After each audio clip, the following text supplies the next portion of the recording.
The lack of clear rules in rock climbing has always been a breeding ground for controversy.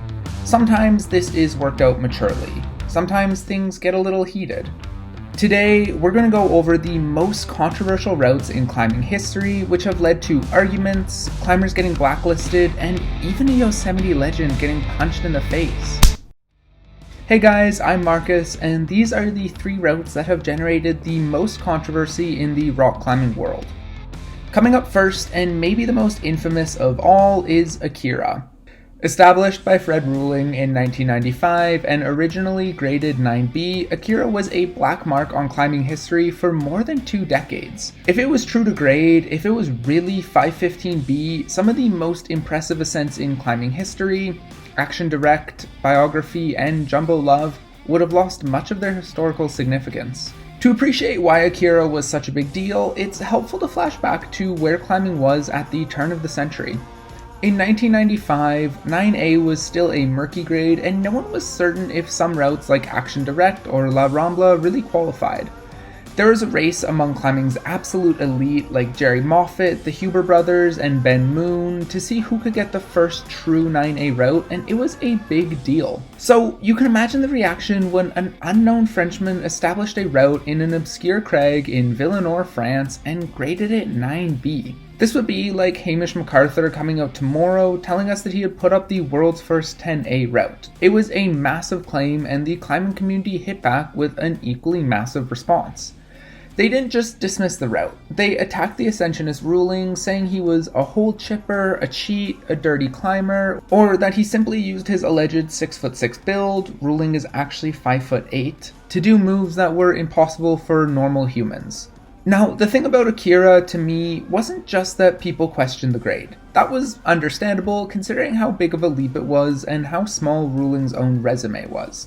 The way the climbing community lashed out at Fred himself, though, was a massive overreaction and reflective of a lot of things that I think were toxic about climbing in the 90s.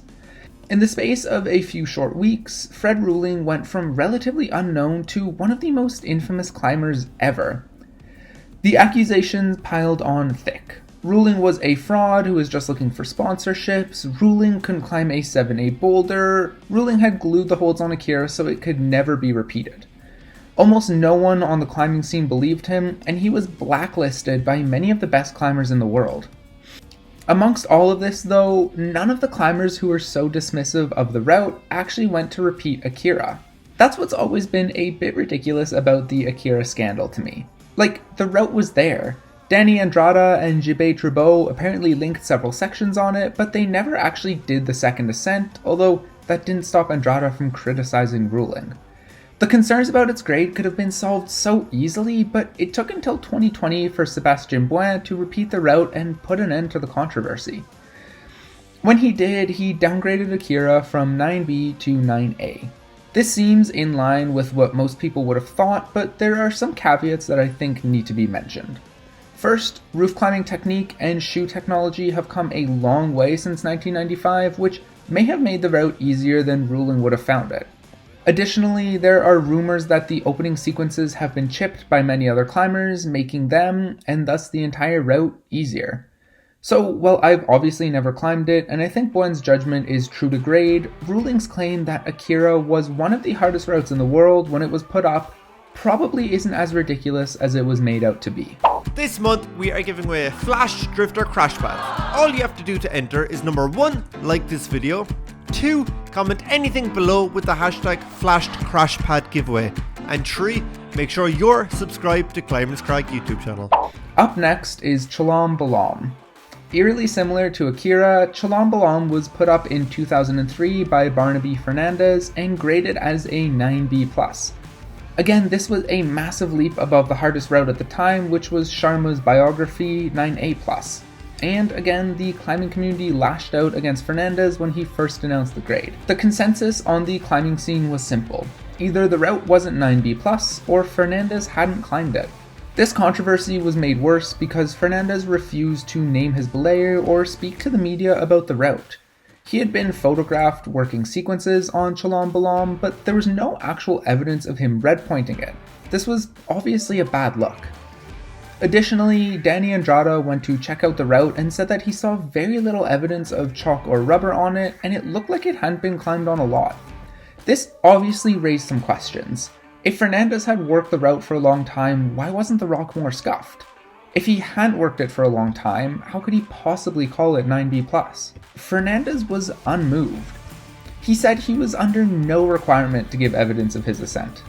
Climbing was moving into a new time, one defined by sponsorships, headlines, and grade pushes, and it was time for the stiff-lipped attitude of sandbagging and undergrading to come to an end.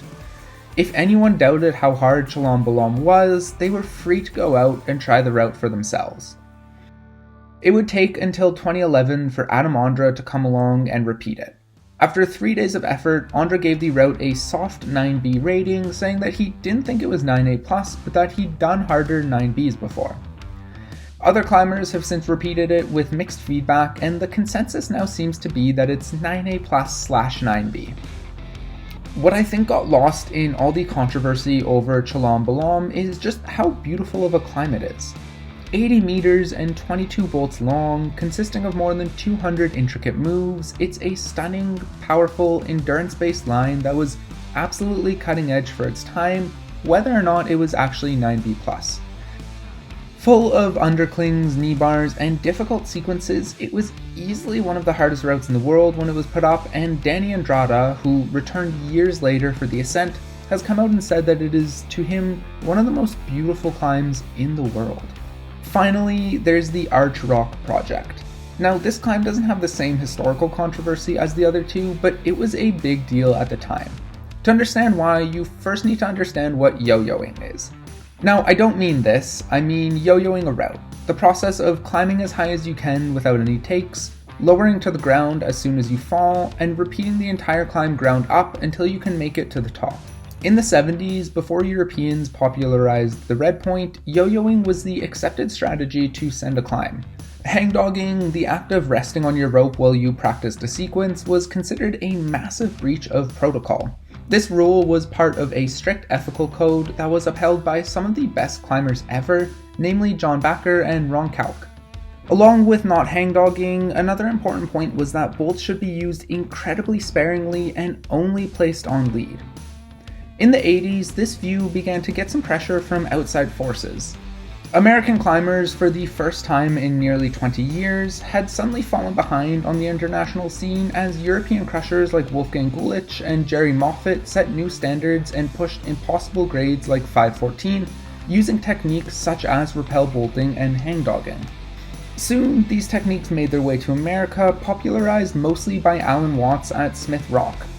Despite their strict moral code, Backer and Kalk visited Smith Rock in 1987 to check out what hard sport climbing was all about. Backer didn't like it, but Kalk was hooked, and he soon did the unthinkable.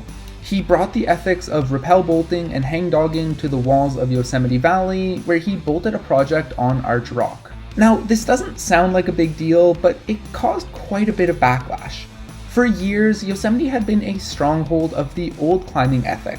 Hard, ground-up, scary trad routes that pushed your mental game and required you to be okay with the idea of dying. Suddenly, you had Ron Kalk, a stone master, rappel bolting a line and hangdogging the moves.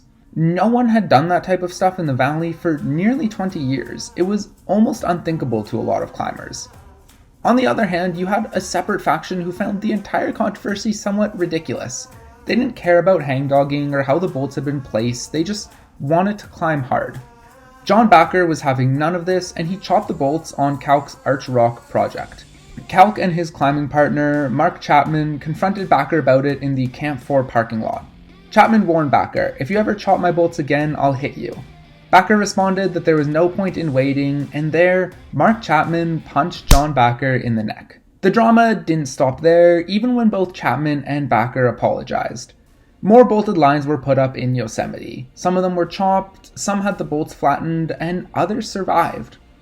Slowly, over time, the controversy slowly died down as the European ethic became more widely accepted and climbing transitioned to where it is today, but the parking lot incident still stands as one of the most heated moments in climbing history. Hey, YouTube reckons you love this next video. Why not give it a try?